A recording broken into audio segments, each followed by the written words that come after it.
Hey everyone, Lewis aka Spider-Man 991 here to conclude my issue-by-issue review of the Batman Flash story arc known as The Button with Flash number 22. Here's the summary of what happens. Flash and Batman continue their pursuit of the Reverse Flash in the time stream.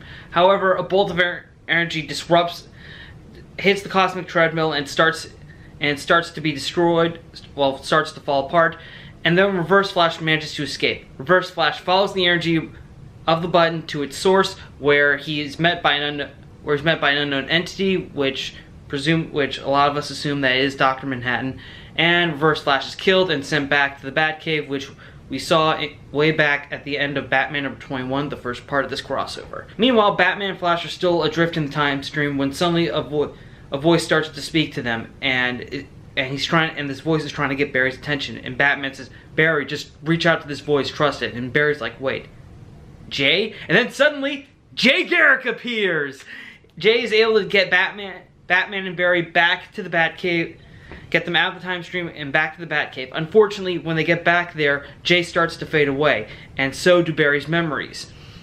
And Jay says, like, "Barry, you need to remember me in order for me to stay." Unfortunately, Barry's memory fades a lot faster, and he says, "Wait, what was your name again?" And Jay is suddenly ripped away by an unknown force, and he is gone. The final scenes of the issue show Barry and Bruce visiting the graves of Bruce's parents.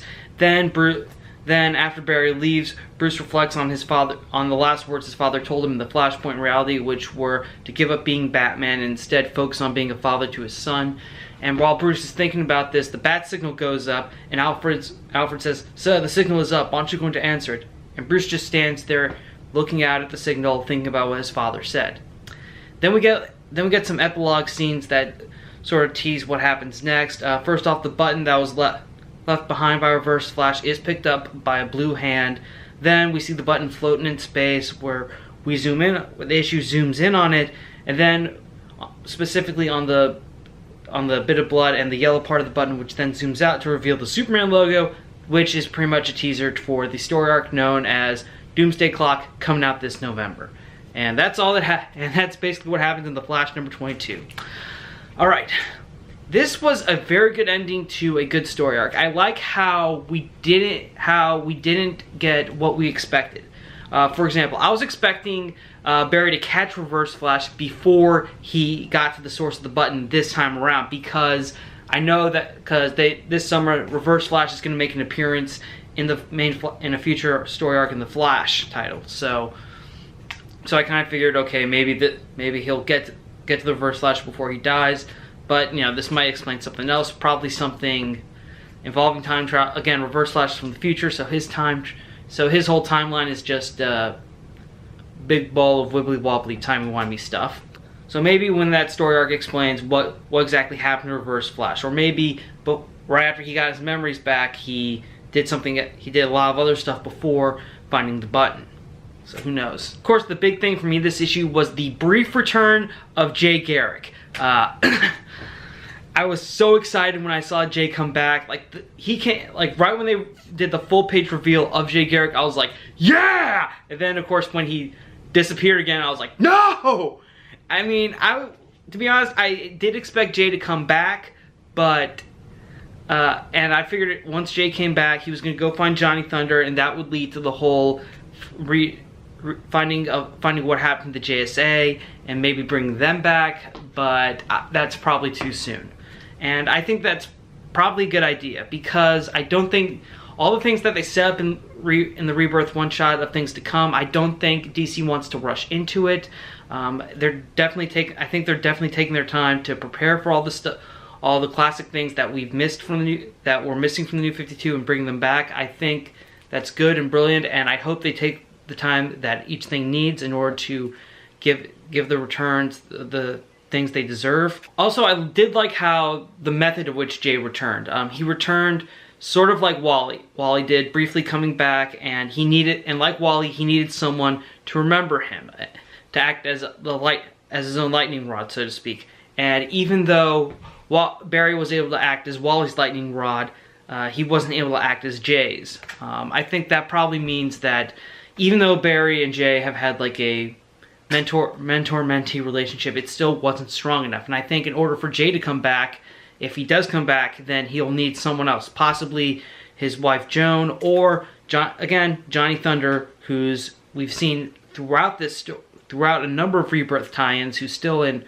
an declared insane, and he's stuck in a mental hospital, even though he's trying to escape and get his Thunderbolt genie back so he can figure out where the JSA is. So hopefully when we do get a story that will pretty much bring back the Justice Society of America, it will most likely start off with Jay Garrick meeting Johnny Thunder, and Johnny's going to remember Jay, and that's what's going to keep Jay tethered to the real world. A few Watchmen references. I remember when I reviewed Batman number 21, I said that the issue layouts itself were a direct homage to Watchmen.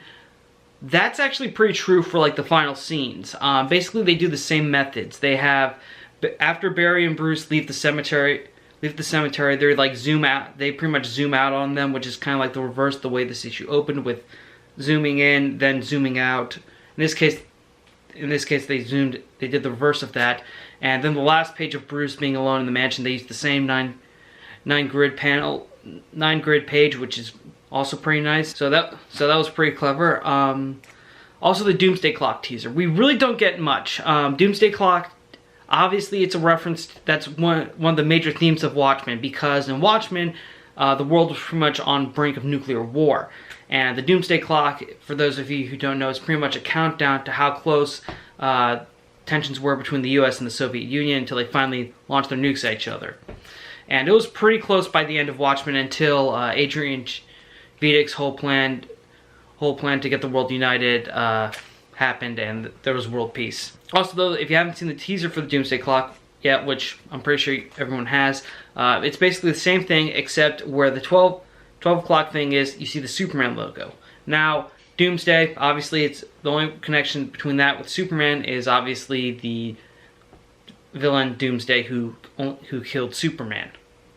So, not really much has been revealed what's going to happen in the Doomsday Clock yet, obviously, because we've got at least 6 months until that happens. So who knows? Maybe some information will be revealed as we get closer to the date, or hopefully they'll keep everything under wraps and not reveal anything. And I honestly think I'm going to go into that thing blind. I don't think I'm going to check out any news or any previews of the Doomsday Clock story until I finally get the first issue or first part, if it's going to be in the Superman titles or if it's going to be in its own series. Overall, I think that if you're still curious, if you loved all the things set up in the Rebirth one-shot, then you should definitely check out The Button.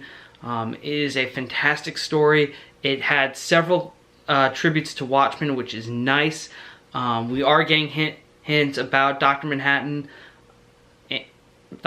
involvement with the DC Universe. So honestly, I've been loving The Button.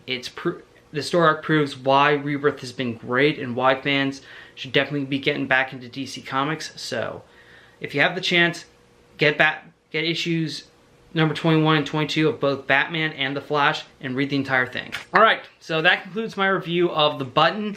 If you just discovered this video, I did review the first 3 parts, so make sure you watch those. Also, I did I reviewed another story arc in a similar style to this in Superman Reborn. So if you want, you can check that out. Also, check out my other videos on my channel. Remember to stay subscribed and notified. I'm Spider-Man 991 saying, see you later.